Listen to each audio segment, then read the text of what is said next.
ஒரு 6 குண்டு மிளகாவை நான் சேர்த்துக்கிறேன். ஆக்சுவலாக வந்து நீட்டு மிளகாவாக இருந்தால் கொஞ்சம் ஜாஸ்தி கூட நீங்கள் போடுங்க, ஏன்னா இந்த குண்டு மிளகா வந்து காரம் ஜாஸ்தி.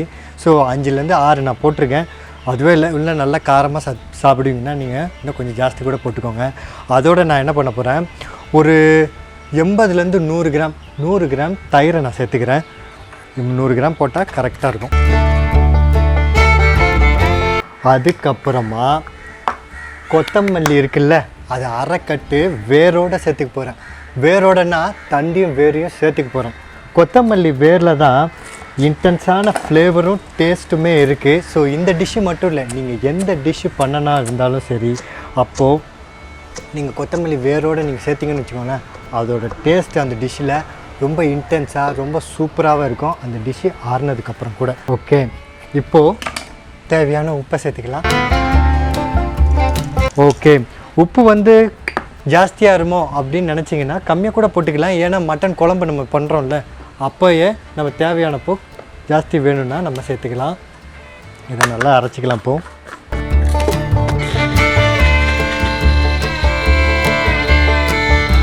ஓகே, நல்லா அரைச்சாச்சு. இது பார்த்திங்கன்னா நான் கொத்தமல்லி வேரை நல்லா வாஷ் பண்ணிட்டேன். அப்படி வாஷ் பண்ணி தான் போடணும், ஏன்னா அதில் மண் இருக்கும் இல்லையா. ஸோ இதை அப்படியே வச்சுக்கலாம். இப்போ நான் 1/2 கிலோ மட்டன் வாங்கிட்டு வந்திருக்கேன், நல்லா ஃப்ரெஷ்ஷான மட்டனு. அதோடு நான் என்ன பண்ணியிருக்கேன், ஒரு போன்ஸ், இந்த மட்டன் போன்ஸ் இருக்குல்ல, கடை அண்ணாக்கிட்டேயே போய் கேளுங்க, ஒரு 30 ரூபாய்க்கு இல்லை 40 ரூபாய்க்கு கொஞ்சம் போன்ஸ் கொடுங்களேன் அப்படின்னு கேட்டிங்கன்னா அவங்க தனியாகவே நல்ல போன்ஸாக பார்த்து கொடுப்பாங்க.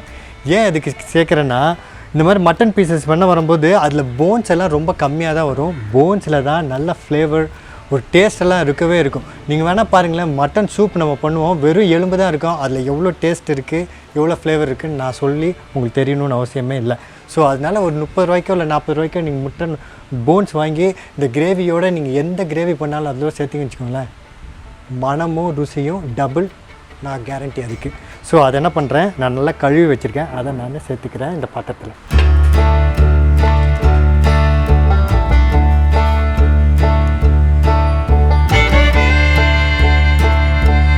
கொஞ்சமாக தண்ணி ஊற்றிக்கலாம்.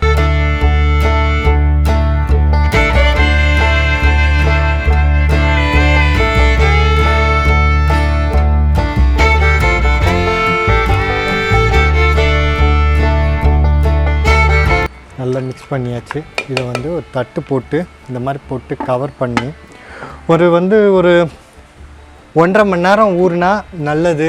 இல்லை எனக்கு டைமே இல்லை அப்படின்னு நீங்கள் நினச்சிங்கன்னா ஒரு 1/2 hour போட்டுருங்க, அப்போ தான் இது கரெக்டாக இருக்கும். ஏன் வணக்கம், இது ரொம்ப இன்ட்ரெஸ்டிங்கான மட்டன் குழம்பு. நான் கற்றுக்கிட்டதுலேயே எனக்கு ரொம்ப பிடிச்ச மட்டன் குழம்பு வெரைட்டி இதுதான். இது ரைஸோடையும் வச்சு சாப்பிட முடியும், சப்பாத்தி பரோட்டாக்கெலாம் கூட வேறு லெவலில் இந்த மட்டன் குழம்பு ஃபென்டாஸ்டிக்காக இருக்கும். அதை தான் நம்ம இன்றைக்கி பண்ண போகிறோம். என் ஃப்ரெண்டு கோயம்புத்தூர்கார், அந்த கொங்கு நாடுன்னு சொல்லுவாங்கள்ல, அங்கே தான் இது பண்ணுறாங்களே. இந்த கொங்கு நாட்டு மட்டன் குழம்பு ரொம்ப ஃபெஸ்டிவ், எப்படி சொல்கிறது, ரொம்ப ஸ்பெஷல் ஈவன் அந்த ரீஜன்லேயே. ஏன்னா ஒரு புது மாப்பிள்ளை பொண்ணு விருந்துக்கு வராங்கன்னா இது கண்டிப்பாக இருக்குமா, அப்புறம் கடா வெட்டி விருந்து வைக்கிறாங்கன்னா இந்த கிரேவி பண்ணுவாங்களாம் அப்படின்னு என் ஃப்ரெண்டு சொன்னான். அவன் பண்ணி கொடுக்கும்போது பாத்திரத்தை நக்காது தான், அப்படி தான் க்ளீன் பண்ணாது தான், பாக்கி கழுவுறதுக்கு வேலையே இல்லை. அந்த அளவுக்கு டேஸ்டியாக ஃபென்டாஸ்டிக்காக இது இருந்துச்சு. ஸோ அதுக்கு நான் முதல்ல மசாலா அரைக்கணும். அதுக்கு நான் அரைச்சிக்கிறேன். அதுக்கு என்னென்னா, அந்த பட்டை இருக்குல்ல, ஒரு 3 பட்டை எடுத்துக்கிறேன் அதுக்கு. அதுக்கப்புறமா இஞ்சி பூண்டு, 1 இன்ச்சு இஞ்சியும் ஒரு 10 பூண்டும் நான் எடுத்துக்கிறேன். 1/2 டேபிள் ஸ்பூன் கசகசாவும் நான் சேர்த்துக்கிறேன். 1/4 முறி தேங்காவையும் நான் சேர்த்துக்கிறேன். அதோட 10 உடைச்ச முந்திரியும் சேர்த்துக்கிறேன். ஓகே, அடுத்து மிளகு ஒரு 5லேருந்து 6 மிளகு நான் சேர்த்துக்கிறேன். மிளகு டைலாக் சொல்ல போகிறேன். இந்த 10 மினிட்ஸ் ஸ்கிப் இருக்குல்ல, அதை கண்டிப்பாக நீங்கள் ஸ்கிப் பண்ண ஆரம்பிச்சிருப்பீங்க. என்னடா இது நிறைய வாட்டி கேட்டமே, நமக்கு தான் தெரியுமேன்னு, இது என்னது புதுசாக இருக்கே அப்படின்னு நீங்கள் நினச்சிங்கன்னா, வெல்கம் டு சிவராமன் கிச்சன். இந்த வீடியோ மூலம் தான் நம்ம சேனலுக்கு ஃபஸ்ட் டைம் நீங்கள் வரீங்கன்றது எனக்கு நல்லாவே தெரியுது.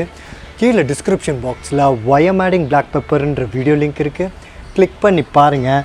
மிளகோட வரலாறும் சிறப்பும் மருத்துவ குணங்களும் உங்களுக்கு அவ்வளோ ஆழமாக உங்கள் மனதிலே பதிந்துடும். எப்படின்னா, தினச்சரியில் நம்ம சேர்த்துருவோமே மிளகை அப்படின்ற அளவுக்கு. ஸோ இதை நான் அதை அரைச்சிக்கிறேன்.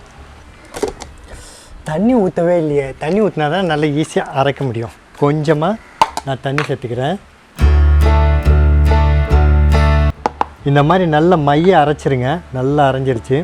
இப்போது இதை நம்ம வந்து தனியாக எடுத்து வச்சுக்கலாம். எடுத்து வச்சுட்டு இப்போ நம்ம மட்டன் குழம்ப ஸ்டார்ட் பண்ணிட வேண்டியது அந்த கிரேவியை. இது மட்டனும் நல்லா ஊறிடுச்சு. நான் அதுக்கு என்ன பண்ண போகிறேன், இதுக்கு வந்து ஆயில் பார்த்திங்கன்னா நிறைய ஊற்ற தேவையில்லை. ஏன்னா மட்டன்லேயே கொழுப்பு இருக்குது. இதை வந்து நீங்கள் சிக்கனில் ட்ரை பண்ணணும்னு நீங்கள் நினச்சிங்கன்னா நீங்கள் வந்து நாட்டுக்கோழியில் பண்ணுங்கள். அப்போ தான் இதோட டேஸ்ட்டு ஃபேபுலஸாக இருக்கும். ஸோ இது வந்து நான் வந்து ஒரு 2 டேபிள் ஸ்பூன் நான் வந்து கடலெண்ணெய், செக்கில் ஆட்டின கடலெண்ணெய் ஒரு 2.5 டேபிள் ஸ்பூன் நான் சேர்த்துக்கிறேன். 7 கிராம்பு, 6 ஏலக்காய், 1 இன்ச் சைஸ் உள்ள பட்டை 3, 1 அன்னாச்சி பூ, 1 பிரியாணி இலை, இது எல்லாத்தையும் சேர்த்துக்கிறேன்.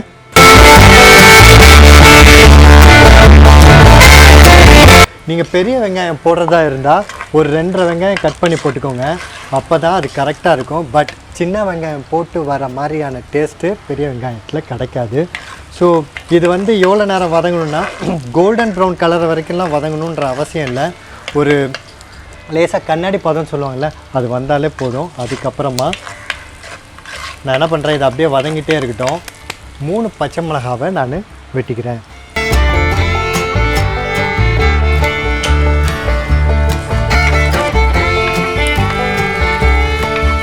நல்ல கண்ணாடி பதம் வந்துருச்சு. இப்போ நம்ம அரைச்சி வச்ச மசாலாவை சேர்த்துக்கலாம். 1.5 டீஸ்பூன் கரம் மசாலாவும் நான் சேர்த்துக்கிறேன்.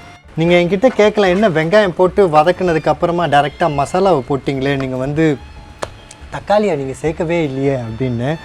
கரெக்டு தான். நான் ஆனால் நம்ம பார்த்திங்கன்னா மேரினேஷன் பண்ணும்போது 100 கிராம் புளிச்ச தயிரை போட்டு தான் நம்ம பண்ணியிருக்கோம். அதனால நான் தக்காளியே சேர்க்கலை. தக்காளி தேவையும் இல்லை. அதில் இருக்க பொழிப்பே போதுமானது. அதுதான் இந்த டிஷ்ஷோட யூனிக்னஸ்ஸு. டேஸ்ட்டு ஃபேபுலஸாக இருக்கும். நீங்கள் ட்ரை பண்ணி பாருங்கள்.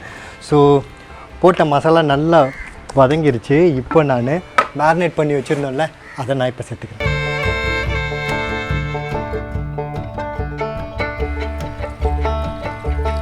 ஓகே, இப்போ நம்ம தண்ணி ஊற்றி நல்லா வேக வச்சிடலாம்.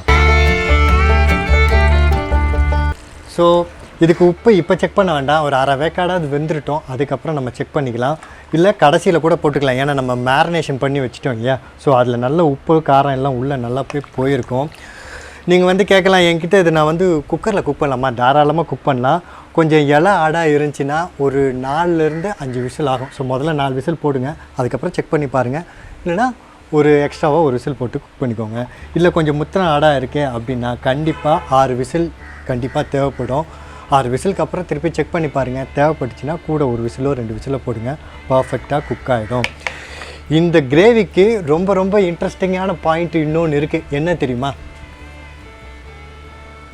இந்த தேங்காய் சரட்டை. ஆமாம், வீட்டில் இருந்துச்சுன்னா இந்த கிரேவிக்கு ஒரு டேஸ்ட்டு, ஒரு ஃப்ளேவர் என்ஹான்சர் ஆகும், மீட் டெண்டரைசராகவும் இந்த சரட்டை வந்து உபயோகப்படும். நானே ரொம்ப ஆச்சரியப்பட்டு பார்த்தேன். என் ஃப்ரெண்டு வந்து என்கிட்ட எங்கள் ஊரில் நாங்கள் இது போட்டுருவோம் அப்படின்னா, எப்பட்றா இது அப்படின்னு நான் யோசிப்பேன். ஆக்சுவலாக நான் வந்து மட்டன் வந்து சீக்கிரமாக குக் ஆகலைன்னா ரா பப்பாயா, இந்த பப்பாளி காயை வந்து வெட்டி போடுவாங்க, குக்காகிறத பார்த்துருக்கேன். பட் இந்த மாதிரி யூஸ் பண்ணதை நான் பார்த்ததே இல்லை. அவன் சொன்னால் ஆதி காலத்துலேருந்தே யூஸ் பண்ணுறது அப்படின்னா. பட்டு அன்றைக்கி தான் எனக்கே தெரியும். போட்டது மூலயமா இதில் இருக்க ஃப்ளேவர் வந்து என்ஹான்ஸ் ஆகும்னு சொன்னால் அது எந்த அளவுக்கு உண்மைன்னு எனக்கு தெரியல. அதை போட்டு பண்ணினா மட்டனும் பூ மாதிரி இருந்தது, டேஸ்ட்டும் பயங்கரமாக இருந்துச்சு. ஸோ அதை நான் சேர்த்துக்கிறேன்.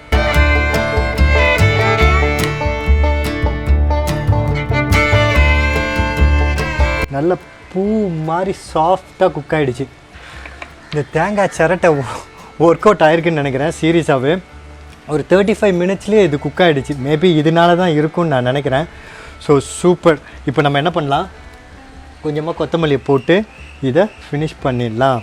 டேஸ்ட் பண்ணிடலாமா உப்பு எவ்வளோ இருக்குன்னு? உப்பு பர்ஃபெக்ட். கொஞ்சம் கூட எக்ஸ்ட்ரா தேவைப்படல. அப்போ முதல்ல நம்ம போட்டு மேரினேட் பண்ணோம் இல்லையா, அதுலேயே பர்ஃபெக்டாக இருக்குது. இதை ஒரு நல்ல சுட சாதத்தோடையோ இல்லை பரோட்டா சப்பாத்தியோடு சாப்பிட்டா வேறு லெவலில் டேஸ்ட்டு ஷூராக இருக்கும். நம்ம சேனலில் வர வீடியோஸ் எல்லாம் உங்களுக்கு பர்சனலாக வாட்ஸ்அப்புக்கு நோட்டிஃபை வேணுமா? எனக்கு ஹாய்ன்னு மட்டும் ஒரு வாட்ஸ்அப் பண்ணுங்கள். பண்ண வேண்டிய வாட்ஸ்அப் நம்பர் 994030 2830. இந்த மட்டன் கிரேவி பிடிச்சிருக்கா? அப்போது லைக் பண்ணி கமெண்ட் பண்ணி ஷேர் பண்ணுங்கள் முக்கியமாக. ஏன்னா life is better when we share.